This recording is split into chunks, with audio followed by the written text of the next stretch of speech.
Hi guys, so we are at page 361 of Trail Guide to the Body of Leg and Foot. Okay, so we are going to be discussing the trochlea of the talus, the medial tubercle, and the hallux.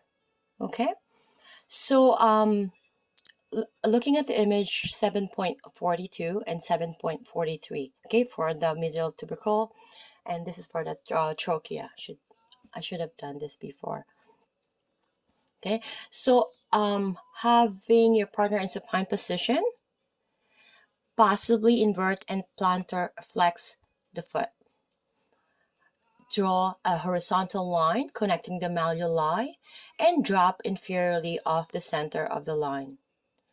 Looking for a bony prominence. Okay, the trochlea will be deep to the overlying tendons and more prominent near the lateral malleolus. Okay, again, you're going to ask yourself these questions so that you can confirm that you're on the proper landmarking. Again, as a therapist, anybody who's in the health field, our aim is to not harm our client. Okay, so is the tissue you are palpating hard and immovable like bone, or firm and mobile like tendon? If you passively move the foot back to neutral, does the bony mound you are palpating seem to disappear into the ankle? Right?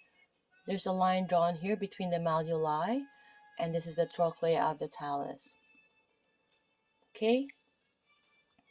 So, this is the dorsolateral view of the right foot with foot inverted and plantar flexed. Okay, and for the medial tubercle, partner in supine position, we're going to locate the medial malleolus.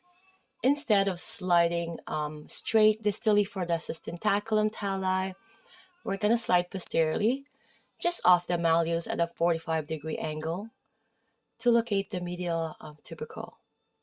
We're going to passively dorsiflex and plantar flex the ankle, noting how the tubercle seems to slide around the malleolus. Okay, so moving forward to hallux here, and please look at the image of 7.44. Whereas it's showing dorsal medial view of the right foot. Okay, and we're going to do the trail 2, quote unquote, little piggies. Okay, if you can see, that's the first metatarsophalangeal joint.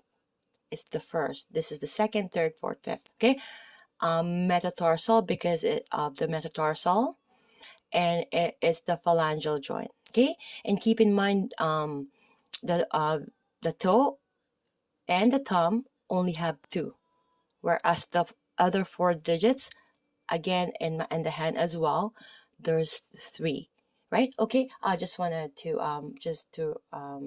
add that, but watch my other video for it. So hallux is meaning big toe, is composed of 2 phalanges. Okay, so the joint between the phalanges, the interphalangeal, is a hinge joint wrapped in supportive ligaments. So the first metatarsophalangeal joint is located at the ball of the foot. It is an ellipsoid joint with a large bulbous shape. So partner seated or supine, we're going to palpate the entire surface of the first toe, noting the differences in thickness and texture between its dorsal and plantar surfaces. We're going to explore the surface of each joint by passively moving it through its range of motion. So is the proximal phalanx nearly twice as long as its distal counterpart? Okay, so I'll see you guys on page 362.